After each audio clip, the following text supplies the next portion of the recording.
새벽 5시 동해의 오래된 항구는 숨을 죽인 듯 고요했다. 파도 소리만이 규칙적으로 들렸고 로프에 묶인 어선들이 천천히 흔들리고 있었다. 어부들이 하나둘 출항 준비를 시작하는 시간이었다. 어둠 속에서 문태강이 걸어 나왔다. 62살의 나이에도 허리는 곧았고 걸음걸이는 단단했다. 전직 해양경찰 특수구조대원. 바다에서 40년을 산 사람의 몸이었다. 어부들은 그를 보며 고개를 숙였다. 이 마을에서 그는 전설이었다. 태강은 항구 끝 작은 제단 앞에 멈춰섰다. 바다에서 순직한 구조대원들의 위령비. 여러 이름 중 하나가 그의 시선을 붙잡았다. 최민석 1978-2019. 그는 가방에서 소주병을 꺼내 비석 앞에 한 잔 따랐다. 말없이 잔을 바라보는 그의 눈빛에는 전설이 아닌 동료를 잃은 생존자의 슬픔이 서려 있었다. 6년 전 그날이 떠올랐다. 폭풍우가 몰아치는 바다. 3미터가 넘는 파도가 구조선을 덮쳤다. 당시 56이었던 태강은 구조복을 입고 갑판에 서 있었다. 로프를 허리에 묶으며 10미터 앞 전복된 어선을 바라보았다. 그곳에 매달린 어부가 파도에 휩쓸릴 위기였다. 그의 동료 최민석이 옆에 섰다. 41살의 민석은 태강과 함께 15년을 일한 절친이자 가장 믿었던 동료였다. 민석도 로프를 몸에 묶었다. 태강이 먼저 바다로 뛰어들었다. 거친 파도가 그를 덮쳤지만 그는 필사적으로 어부에게 다가갔다. 민석이 태강의 로프를 잡고 갑판에서 버텼다. 태강이 어부를 붙잡는 순간 더 큰 파도가 몰려왔다. 전복된 어선 반대편에서 또 다른 어부가 파도에 휩쓸렸다. 비명이 들렸다. 민석이 그 광경을 보았다. 순간의 망설임, 그리고 결단. 민석은 태강의 로프를 놓고 다른 어부를 향해 뛰어들었다. 태강이 뒤를 돌아보았다. 민석이 두 번째 어부를 구하는 게 보였다. 하지만 돌아오는 파도가 민석을 덮쳤다. 민석의 몸이 파도 속으로 사라졌다. 태강이 비명을 지르며 몸을 날렸지만 민석의 손은 이미 멀어지고 있었다. 물속으로 가라앉는 민석의 얼굴. 그가 태강을 바라보는 눈에는 후회가 아닌 안도의 빛이 서려 있었다. 그것이 태강이 본 민석의 마지막 모습이었다. 현재로 돌아온 태강은 비석 앞에서 눈을 감았다. 손이 떨렸다. 6년이 지났지만 그날의 기억은 여전히 생생했다. 같은 날 오전 9시 대학병원 응급실은 특유의 긴장감으로 가득했다. 모니터 알람음, 의료진의 발소리, 환자들의 신음이 뒤섞였다. 문아린이 환자 침상 앞에 서 있었다. 30살의 응급실 수간호사. 그녀는 침착하면서도 빠른 손놀림으로 업무를 처리했다. 심정지로 실려온 50대 남성 환자가 침상에 누워 있었고 모니터의 심전도가 불규칙하게 뛰고 있었다. 담당 의사가 긴급 지시를 내렸고 하리는 즉각 에피네프린을 준비했다. 제세동기가 준비되고 환자의 몸이 들썩였다. 10초의 침묵 후 심전도가 정상으로 돌아왔다. 의료진이 안도의 한숨을 쉬었다. 환자가 희미하게 눈을 떴다. 그는 하린의 손을 잡으며 입술을 움직였다. 고맙다는 말이었다.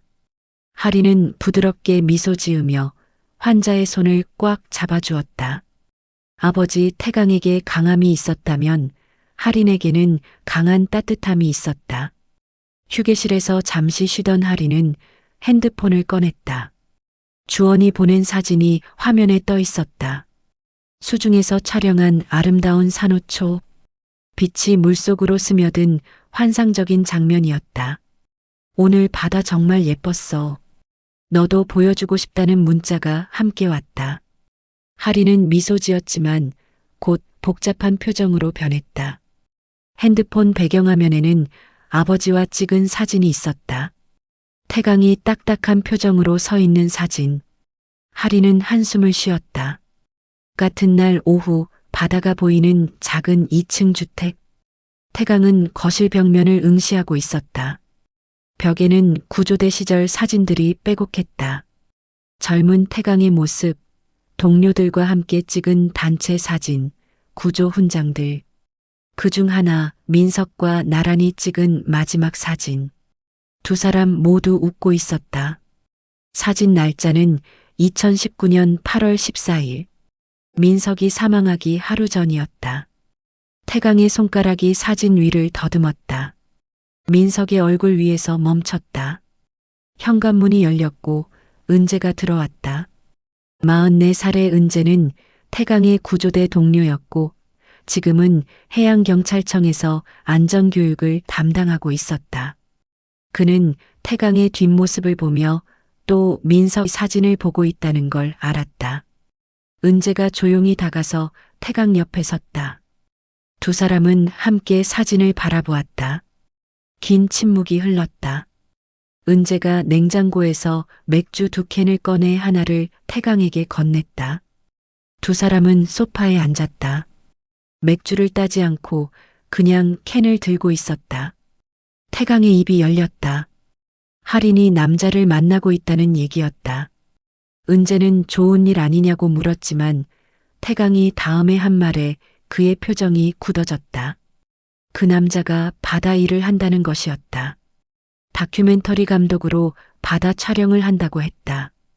은재가 한숨을 쉬었다.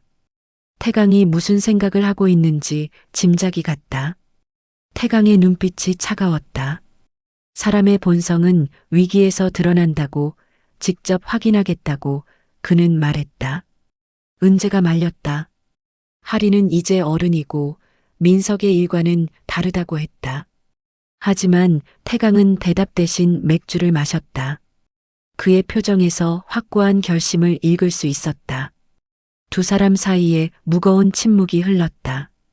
저녁 7시 할인의 작은 원룸. 깔끔하게 정리된 간호사의 집에 그녀가 퇴근했다. 피곤한 표정으로 신발을 벗는데 거실 테이블 위에 작은 상자가 놓여 있는 게 보였다. 할인이 상자를 열었다. 안에는 작은 딸기 케이크가 있었고 초 하나가 꽂혀 있었다. 그리고 카드에 적혀 있었다. 오늘 말할까? 아버님께. 우리 둘에 대해서. 주원. 할인은 카드를 읽으며 숨을 깊이 들이쉬었다. 불안한 표정이 얼굴에 떠올랐다. 현관문이 다시 열렸고 강주원이 들어왔다. 33세 주원은 건강한 체격에 검게 그을린 피부를 가지고 있었다. 바다에서 일하는 사람의 피부색이었다. 어깨에 큰 가방을 메고 있었는데 카메라 장비가 가득 들어 있었다. 그가 할인을 보며 밝게 웃었다. 할인이 카드를 들어 보였다. 오늘이 민석 아저씨 기일이라고 말하자 주원의 표정이 굳었다. 할인이 소파에 앉았고 주원도 옆에 앉았다. 할인은 아버지의 동료였던 민석이 6년 전에 바다에서 목숨을 잃었다고 설명했다. 말을 잇지 못하며 손으로 파도를 표현했고 주원은 이해했다. 두 사람 사이에 침묵이 흘렀다. 주원이 할인의 손을 잡으며 언제까지 기다려야 하느냐고 물었다. 할인은 주원의 손을 꽉 잡으며 조금만 더 기다려달라고 답했다. 주원이 고개를 끄덕였지만 표정은 복잡했다. 창밖으로 바다가 보였다. 석양에 물든 잔잔한 파도였다. 저녁 8시 태강의 집 식탁에 세 사람이 마주 앉았다. 식탁 위에는 간단한 반찬들이 놓여 있었지만 아무도 젓가락을 들지 않았다. 공기가 무거웠다. 벽식의 초침 소리만 들렸다. 태강이 주원을 보았다. 관찰하듯 훑어보았다. 주원은 태강과 눈을 마주치며 시선을 피하지 않았다. 할인이 두 사람 사이를 번갈아 보며 긴장한 표정을 지었다. 태강이 바다 촬영을 하느냐고 물었다. 주원은 해양환경 다큐멘터리를 찍는다고 답했다. 태강은 위험하다고 말했다. 짧은 침묵이 흘렀다. 할인이 주원이 7년째 일하고 있다고 말하려 했지만 태강이 손을 들어 그녀를 제지했다. 그는 자신의 딸을 위험한 사람에게 줄 수 없다고 말했다. 주원이 젓가락을 내려놓고 태강을 똑바로 보았다. 자신을 그렇게 보느냐고 물었다. 태강은 바다에 오래 있을수록 더 불안하다고 답했다. 할인이 숨을 깊이 들이쉬며 결혼하고 싶다고 말했다. 태강의 손이 멈췄다. 잔을 쥔 손에 힘이 들어갔다. 10초의 침묵이 흘렀다. 태강이 천천히 잔을 내려놓으며 결혼은 쉽지 않다고, 특히 바다를 상대하는 사람이라면 더욱 그렇다고 말했다. 주원은 그래서 인정받고 싶다고 답했다. 태강이 주원을 빤히 보며 증명해 보라고 했다. 자신의 딸을 지킬 수 있는지 증명해 보라고. 할인이 놀라 아버지를 불렀지만 태강의 표정은 단호했다. 이것은 두 사람의 인생 문제라고 그는 말했다. 주원이 어떻게 증명하면 되느냐고 물었다. 태강은 잠시 생각하다가 결정한 듯 말했다. 내일 자신의 배를 타고 하루 종일 바다에 나가자고. 주원과 할인이 동시에 태강을 보았다. 태강은 이미 식사를 마친 듯 자리에서 일어나 방으로 들어갔다. 남겨진 두 사람. 할인이 주원의 손을 잡았다. 그녀의 손이 떨리고 있었다. 밤 10시 항구 근처 방파제. 달빛이 바다를 은빛으로 물들이고 파도가 잔잔하게 밀려왔다. 할인과 주원이 나란히 앉아 바다를 바라보고 있었다. 주원이 작은 돌을 하나 집어 바다에 던졌다. 퐁당 소리가 났다. 할인이 주원의 어깨에 머리를 기댔다. 주원이 미안하다고 말했다. 할인이 고개를 들어 그를 보며 왜 미안하냐고 물었다. 주원은 태강이 자신을 싫어하는 것 같다고 답했다. 할인은 고개를 저으며 그게 아니라고 했다. 아버지가 과거에 동료를 잃었고 그 이후로 바다를 믿지 못한다고 설명했다. 주원이 민석이 어떤 분이었느냐고 물었다. 할인의 눈에 슬픔이 스쳤다. 아버지의 절친이자 가장 믿었던 동료였다고 그녀는 답했다. 할인이 손으로 파도를 가리키며 그날 다른 사람을 구하려다가 목숨을 잃었다고 말했다. 더 이상 말을 잇지 못했다. 주원이 할인의 손을 잡았다. 긴 침묵이 흘렀다. 주원이 증명할 수 있을지 물었다.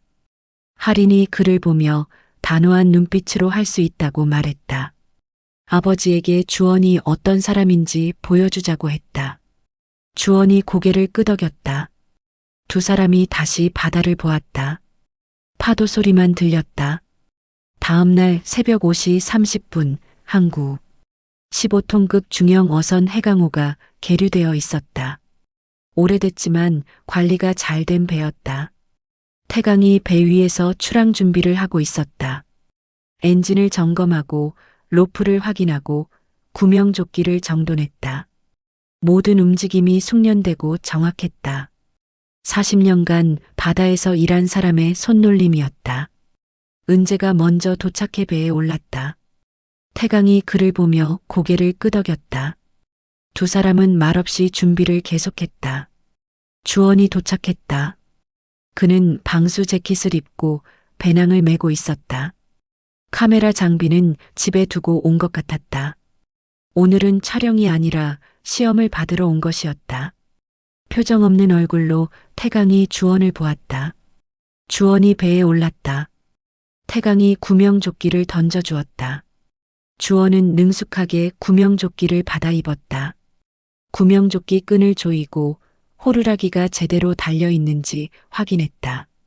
7년간 바다에서 일한 사람의 습관이었다. 태강이 그 모습을 보았다. 아무 말하지 않았다. 배가 출항했다. 엔진 소리가 고요한 새벽을 깼다. 항구를 빠져나가는 배를 할인이 방파제에 서서 바라보고 있었다. 주원이 손을 흔들었다. 할인도 손을 흔들었지만 그녀의 얼굴에는 불안이 가득했다. 배가 점점 멀어지면서 항구가 작아지고 있었다. 수평선만 보이기 시작했다. 오전 8시 배는 항구에서 20km 떨어진 곳에 있었다. 바다는 잔잔해 보였지만 파도가 조금씩 높아지고 있었다. 날씨가 변하고 있었다. 태강이 조타실에서 배를 몰았다. 주원은 갑판에 서서 바다를 보고 있었고 은재가 그 옆에 섰다. 두 사람은 말없이 파도를 바라보았다. 태강이 일부러 배를 파도 쪽으로 몰았다. 배가 크게 흔들렸다. 물보라가 갑판을 적셨다. 주원이 난간을 잡고 중심을 잡았다. 그의 다리가 파도의 리듬에 맞춰 움직였다. 넘어지지 않았다. 은재가 태강을 노려보았다. 태강은 표정 없이 바다를 보고 있었다. 갑자기 큰 파도가 왔다. 배가 크게 기울었다. 갑판에 묶여있던 장비 박스가 미끄러졌다. 주원이 재빨리 몸을 날려 박스를 붙잡았다. 동시에 난간에 한 손으로 몸을 고정했다. 다행히 박스가 바다로 떨어지지 않았다. 태강이 그 모습을 가만히 지켜보았다. 주원이 숨을 고르며 박스를 다시 묶었다. 로프를 2번 감고 매듭을 단단히 지었다. 겁은 있었지만 포기는 없었다. 그의 눈빛이 그것을 말하고 있었다. 정오가 되면서 파도가 조금 잠잠해졌다. 세 사람은 준비해온 김밥을 먹었다. 주원이 물을 마시며 바다를 보았다. 태강이 그를 보며 물었다. 바다가 무섭지 않느냐고. 주원이 답했다. 무섭다고. 항상 무섭다고. 태강이 다시 물었다. 그런데 왜 할인을 이 세계로 끌어들이느냐고. 주원이 태강을 똑바로 보며 말했다. 끌어들인 게 아니라고. 할인이 먼저 자신의 일을 이해해줬다고. 자신이 왜 이 일을 하는지 이해해줬다고. 태강이 할인이 뭘 아느냐고 물었다. 주원이 답했다. 태강이 왜 이렇게까지 자신을 시험하는지 할인이 안다고. 최민석 선배를 잃었다는 것도 안다고. 할인에게서 들었다고. 태강이 얼마나 괴로워했는지 들었다고. 태강의 표정이 굳었다. 주원이 계속 말했다. 자신은 약속할 수 없다고. 자신이 절대 다치지 않는다고는 약속할 수 없다고. 바다는 예측할 수 없으니까. 하지만 이것은 약속할 수 있다고. 할인을 지키기 위해서라면 어떤 파도든 헤쳐나가겠다고. 태강이 주원을 보았다. 잠시 침묵이 흘렀다. 태강이 입을 열었다. 말은 쉽다고. 주원이 고개를 끄덕였다. 맞다고. 말은 쉽다고. 그래서 행동으로 보여드리겠다고 주원이 답했다. 오후 2시 하늘이 갑자기 어두워졌다. 예상보다 빠른 기상 변화였다. 은재가 급하게 무전기를 확인했다. 역시나 기상청에서 경보가 떴다. 태강이 적잖이 당황했다. 이럴 리가 없었다. 예보에는 분명히 맑음이었다. 파도가 급격히 높아졌다. 2m, 3m. 배가 심하게 흔들렸다. 태강이 주원에게 소리쳤다. 난간을 잡으라고. 주원이 난간을 붙잡았다. 그때 큰 파도가 배를 덮쳤다. 은재가 균형을 잃고 뒤로 넘어졌다. 주원이 재빨리 은재를 붙잡았다. 은재가 주원의 팔에 매달렸다. 주원이 다른 손으로 난간을 붙잡고 버텼고 은재를 끌어올렸다. 은재가 숨을 헐떡이며 고맙다고 말했다. 주원이 괜찮으냐고 물었다. 태강이 그 장면을 보면서 자신도 모르게 표정이 부드러워졌다. 하지만 곧 다시 긴장했다. 조타실로 들어가라고 소리쳤다. 세 사람이 조타실로 피신했다. 밖은 폭풍우였다. 파도가 배를 때리고 유리창에 물보라가 튀었다. 무전기에서 긴급 구조 요청이 들렸다. 여기는 청해오. 엔진 고장. 표류 중. 승선 인원 4명. 위치 좌표가 나왔다. 태강이 지도를 확인했다. 가까웠다. 그들 근처였다. 급박한 상황에 태강이 욕을 했다. 자신들도 위험한데. 은재가 혜경에 연락하자고 말했다. 주원이 말했다. 시간이 없다고. 여기서 혜경까지 20분은 걸린다고. 지금 파도면 청해오는 10분도 못 버틴다고. 태강이 주원을 보며 소리쳤다. 내가 뭘 아느냐고. 주원이 답했다. 안다고. 왜냐하면 자신이 3년 전에 똑같은 상황에서 구조됐다고. 그때 구조대가 5분만 늦었어도 자신은 죽었을 거라고. 둘은 말없이 주원을 바라보았다. 주원의 눈빛에는 진지함과 간절함이 보였다. 태강이 입술을 깨물었다. 턱에도 힘이 들어갔다. 6년 전 그날 다른 사람을 구하려다 죽은 민석이 떠올랐기 때문이다. 태강이 결심한 듯 말했다. 간다고. 은재가 놀라 태강을 보았다. 태강은 이미 배를 청해오 쪽으로 돌리고 있었다. 폭풍 속에서 해강호가 청해오에 접근했다. 청해오는 심하게 기울어 있었다. 엔진이 꺼져 있었고 갑판에 사람들이 매달려 있었다. 4명 모두 공포에 질린 얼굴들이었다. 태강이 로프를 준비했고 은재가 그를 도왔다. 주원이 다가왔다. 자신이 먼저 건너가겠다고 말했다. 태강이 미쳤냐고 소리쳤다. 전문가도 아닌데 너무 위험하다고. 주원이 말했다. 저는 젊고 빠르고 두 사람보다 유리합니다. 태강이 안 된다고 소리쳤다. 주원이 태강을 똑바로 보며 말했다. 어떤 파도든 헤쳐나가겠다고 할인에게 약속했습니다. 주원은 로프를 허리에 묶고 배낭간에 올라섰다. 태강이 그를 붙잡으려 했지만 주원은 이미 뛰어들었다. 거친 파도 속으로. 주원이 물속에서 헤엄쳤다. 파도가 그를 잡아먹일 듯이 덮쳤다. 그는 수면 위로 올라왔고 다시 헤엄쳤다. 청해오까지 10m, 5m. 드디어 그가 청해오 난간에 손을 뻗었다. 잡았다. 청해오에 올라간 주원은 승선자들에게 구명조끼를 입혔다. 손이 떨렸지만 움직임은 정확했다. 첫 번째 사람을 로프에 묶었다. 태강과 은재가 그 모습을 보고 로프를 바로 당겼다. 첫 번째 사람이 해강으로 옮겨졌다. 두 번째, 세 번째 사람도 같은 방식으로 구조됐다. 네 번째 사람이 남았다. 마지막 사람은 나이 든 어부였다. 그가 주원에게 고개를 숙였다. 주원이 그를 로프에 묶으려는 순간 청해오가 크게 기울었다. 배가 뒤집히기 시작했다. 은재가 소리쳤다. 배가 가라앉고 있어요. 주원이 재빨리 어부를 로프에 묶어보냈다. 태강과 은재가 필사적으로 로프를 당겼다. 어부가 무사히 해강호에 도착했다. 주원이 마지막으로 뛰어내리려 했다. 하지만 그의 로프가 청해오 난간에 걸렸다. 주원이 로프를 풀려고 애썼지만 풀리지 않았다. 파도가 그를 덮쳤다. 청해오가 완전히 뒤집히면서 주원이 물속으로 끌려 들어갔다. 태강은 비명을 지르면서 주원의 이름을 외쳤다. 강주원. 물속은 어둡고 혼란스러웠다. 주원은 로프에 묶여 움직이지 못했다. 청해오가 가라앉으며 그를 끌고 내려갔다. 그는 로프를 풀려고 애썼지만 매듭이 물을 먹어 더 단단해졌다. 폐에 공기가 부족해지고 의식이 흐려졌다.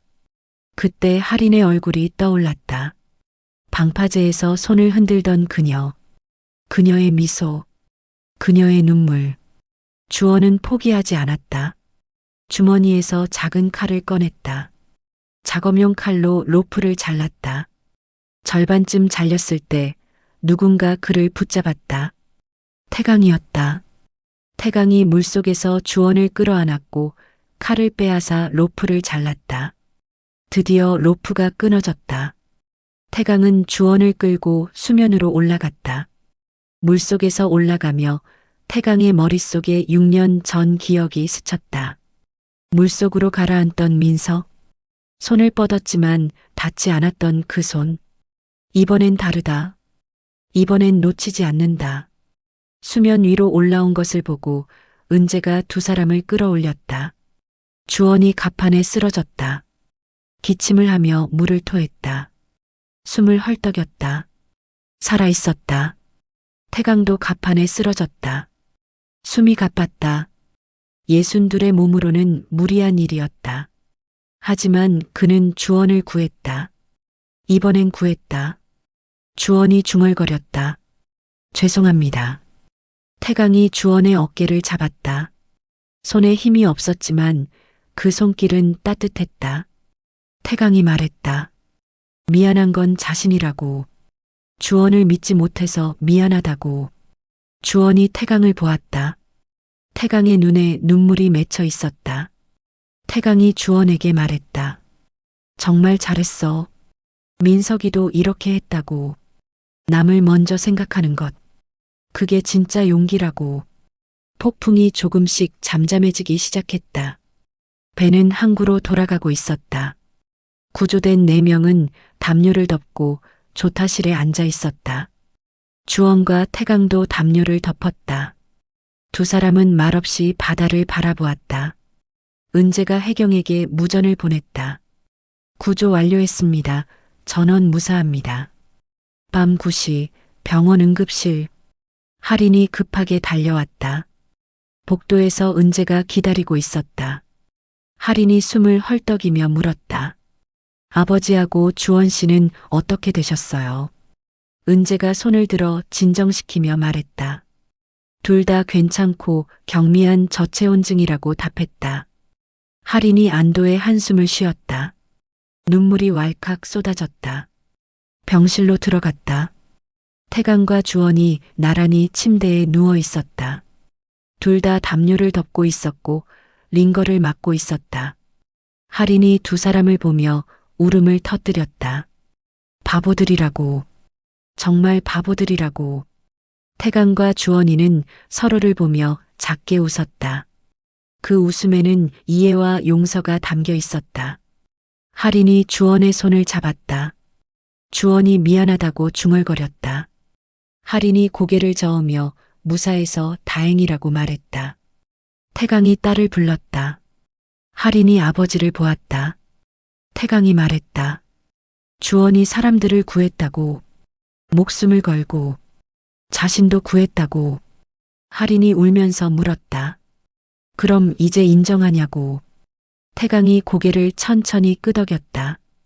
병원 복도에는 태강과 주원이 나란히 걷고 있었다. 둘 다 병원 가운을 입었다. 걸음이 느렸다. 피곤한 몸이었다. 태강이 주원을 불렀다. 주원이 멈춰섰다.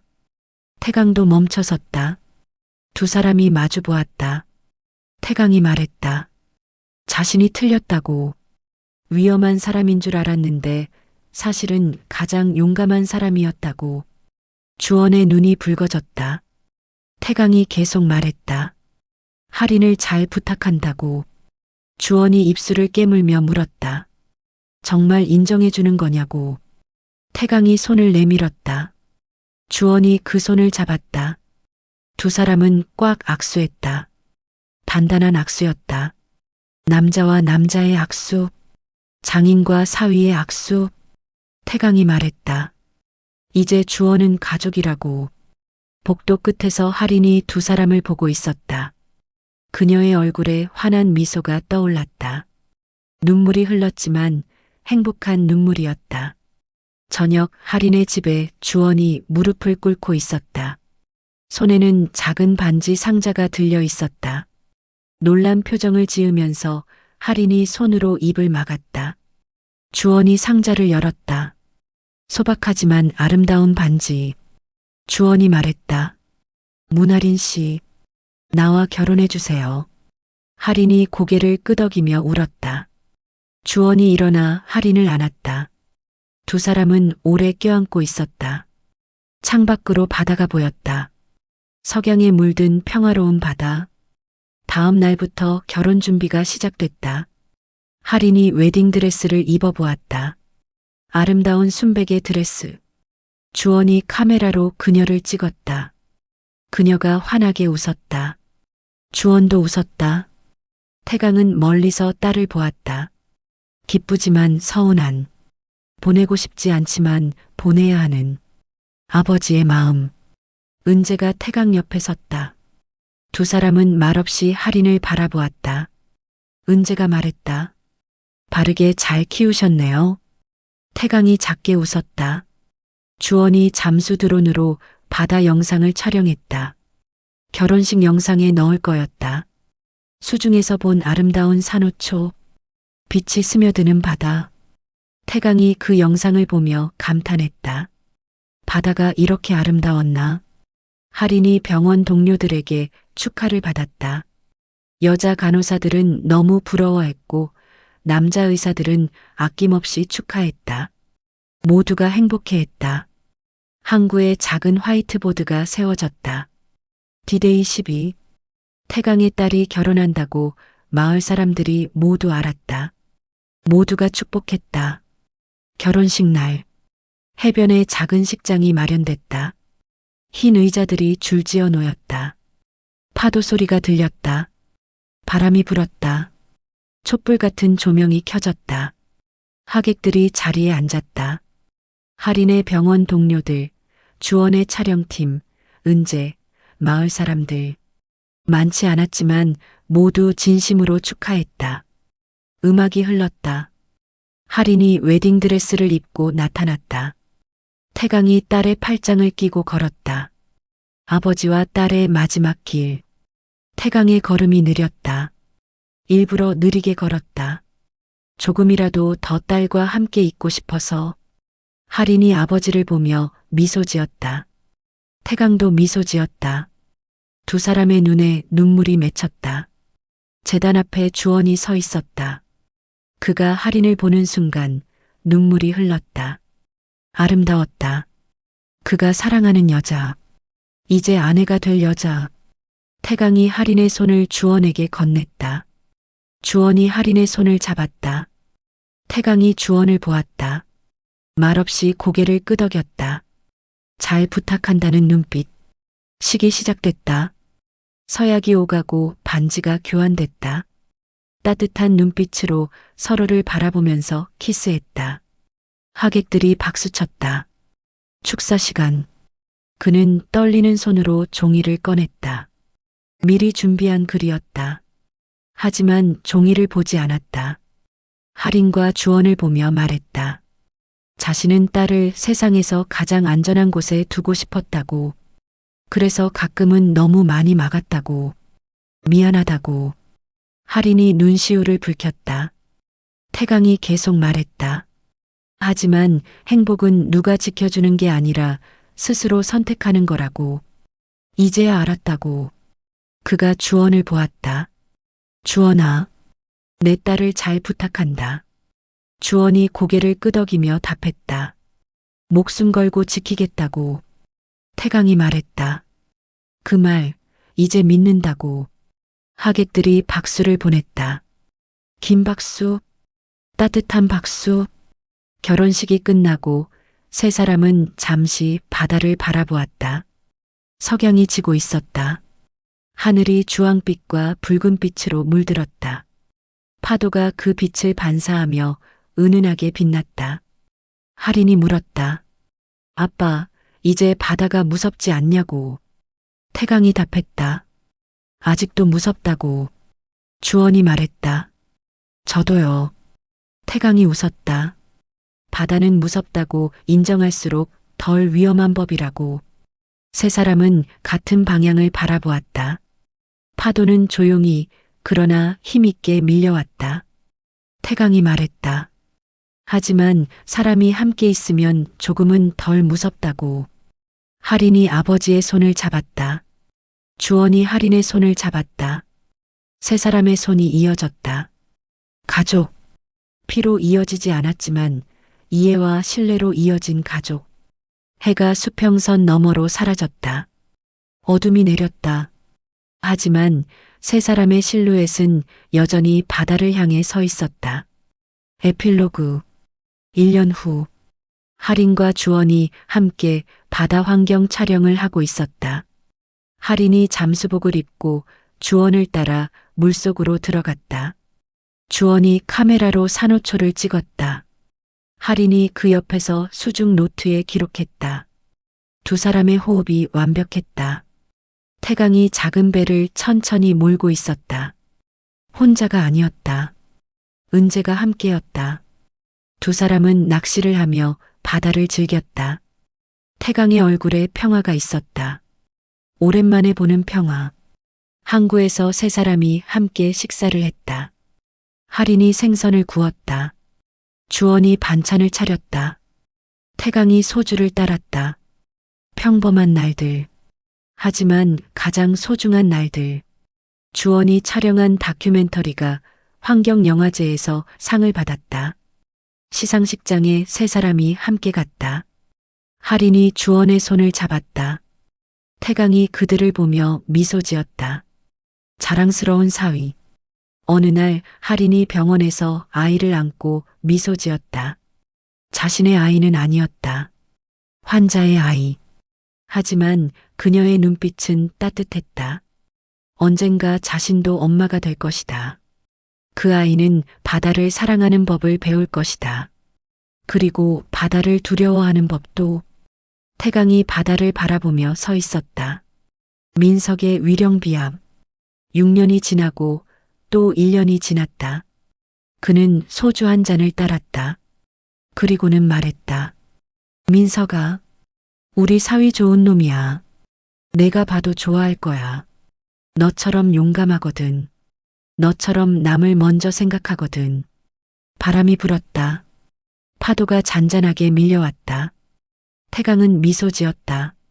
민석이 들은 것 같았다. 민석이 웃는 것 같았다. 태강이 바다를 보며 중얼거렸다. 바다는 여전히 무섭다. 하지만 사람이 함께 있으면 조금은 덜 무섭다. 그리고 이제는 안다. 바다가 빼앗기만 하는 게 아니라는 것을, 때로는 돌려준다는 것을, 사랑을, 이해를, 용서를, 그리고 새로운 가족을. 파도 소리가 들렸다. 영원히 반복되는 파도 소리. 태강은 천천히 돌아섰다. 항구로 걸어갔다. 등 뒤로 바다가 있었다. 앞으로 가족이 기다리고 있었다. 그는 더 이상 혼자가 아니었다. 파도는 끊임없이 밀려온다. 빼앗아가기도 하고 돌려주기도 한다. 하지만 가장 중요한 건 파도가 지나간 자리에 남는 것들이다. 발자국, 조개 껍데기, 그리고 사랑. 오늘 이야기 어떠셨나요? 생각이 많아지는 이야기였다면 짧은 감상평 부탁드리며 구독과 좋아요로 마음을 전해주세요. 끝까지 시청해주셔서 감사합니다.